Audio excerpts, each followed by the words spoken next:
অপর্ণা, তুমি যে আমার সব কিছু, এই কথাটা তোমাকে আমি বুঝাতেই পারলাম না। আর কি করেই বা বুঝবে তুমি? তুমি তো আর আমার মধ্যে নেই। হ্যাঁ দর্শক, এমনটাই দেখতে চলেছেন চিরদিনই তুমি যে আমার এই সিরিয়ালটিতে। বিস্তারিত জানতে চ্যানেলটিতে লাইক দিয়ে সাথেই থাকুন। ভালো লাগলে চ্যানেলটিকে সাবস্ক্রাইব করে দেওয়ার অনুরোধ থাকলো। আজকের পর্বে দেখা যাবে যে শুরুতেই আর্য একটা জিনিস খেয়াল করেছে, আর সেটা হলো অপর্ণার চলাফেরা, যে কারণে আর্যর এত রাগ। আর সেই রাগের মূল কারণটা হচ্ছে শান্তর সাথে স্কুটে ওঠা। তারপর থেকেই অপর্ণা একটা কথা বললে আর্য 10টা কথা শুনিয়ে দেয়। সে যাই বলে না কেন আর্য তার উল্টোটা বলতে থাকে, কিন্তু অপর্ণা কিছুতেই বুঝতে পারতেছিল না যে কেন তার আর্য স্যার তার সাথে এমনটা করছে। যখনই অপর্ণার হাতটা গ্লাসে কেটে গেল তখনই দেখা যায় আর্য দৌড়ে আসে আর তার কাছে থাকা রুমালটা দিয়ে অপর্ণার হাতটা বেঁধে দেয়। এটা দেখে অপর্ণা বুঝতে পারে তার আর্য স্যার তাকে অনেক ভালোবাসে। তাই তখন সে নিজে নিজে মনে মনে ঠিক করে যে তার জ্ঞান ও বুদ্ধিমত্তা কাজে লাগিয়ে তার আবার আর্য স্যারের মন পেতে হবে। ওইদিকে দেখা যায় আর্য খাওয়া দাওয়া বাদ দিয়ে নিজের অফিসে বসে থাকে। তখন কিঙ্কর আর্যকে গিয়ে জিজ্ঞেস করে, কিরে তুই তুই এখানে কি করছিস, যাবি না? তখন আর্য বলে ওঠে, কোথায় কোথায় যাব আমি?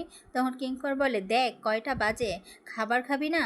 তখনই আর্য বলে, তুই যা, আমি পরে আসছি। তখন কিঙ্কর বলে ওঠে, তুই যা মানেটা কি? হ্যাঁ, তো আমি আবার এখন যাব, তুই আবার কখন আসবি? তখনই আর্য বলে, আমার না খেতে ইচ্ছে করছে না। কিঙ্কর বলে, কি হয়েছে? তুই কি আমাকে একটু বলবি যে কি হয়েছে? আর্য বলে, আমি নিজেই বুঝতেছি না কি হয়েছে, তাই তো আমি এখানে বসে বসে ভাবছি। কিঙ্কর বলে, দেখ তোকে তো আমি সেই ছোটবেলা থেকেই চিনি, তাই না? তাই তোকে আর আমাকে চিনাতে হবে না। দেখ, সব বয়সে সব কিছু মানায় না, তাই বাদ দে। তখনই আর্য বলে, দেখ তুই যেটা মনে করছিস সেটা না। কিঙ্কর বলে ওঠে, তাহলে তুই কি বুঝতে পেরেছিস আমি কি বলতে চাইছি? আর্য বলে, না থাক বাদ দে। তখনই দুইজন মিলে যখনই বের হয় আর্যর অফিস থেকে, আর্য বের হয়েই অপর্ণার ডেস্কে যায়। সেখানে বসলেই কিঙ্কর তাকে বলে ওঠে, দেখ এইটা কিন্তু তোর ডাইনিং টেবিল নয়, ঠিক আছে? এটা হচ্ছে অপর্ণার ডেস্ক, আর তুই কি না এটা কি ডাইনিং টেবিল ভেবে নিয়েছিস? তখন আর্য বলে, না রে, এমন কিছু না, এমনি আমি বসলাম। ওইদিকে রাজনন্দিনীর শাড়ি নিয়ে ব্যস্ত রয়েছে অপর্ণা। সে কিছুতেই এই শাড়ির খোঁজগুলো বের করতে পারছে না। তাই যখনই যার কাছে জিজ্ঞেস করছে তখনই সবাই আর্যর কথা বলছে।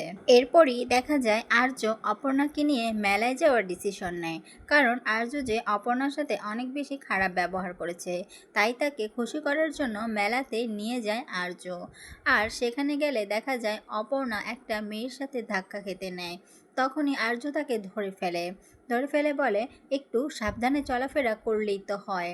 অপর্ণা তখন আর্যকে বলে, আপনাকে এত ভাবতে হবে না স্যার আমাকে নিয়ে। আর্য তখন বলে, ভাবতে তো হবেই তাই না? অপর্ণা বলে, কেন, কে হই আমি আপনার? তখন আর্য অপর্ণার দিকে চুপচাপ চেয়ে থাকে, সে আর কোনো কথা বলে না। হ্যাঁ দর্শক, এমনটাই দেখতে চলেছেন চিরদিনই তুমি যে আমার সিরিয়ালের নতুন আপডেটে। ভালো লাগলে চ্যানেলটিকে সাবস্ক্রাইব করে দিতে ভুলবেন না।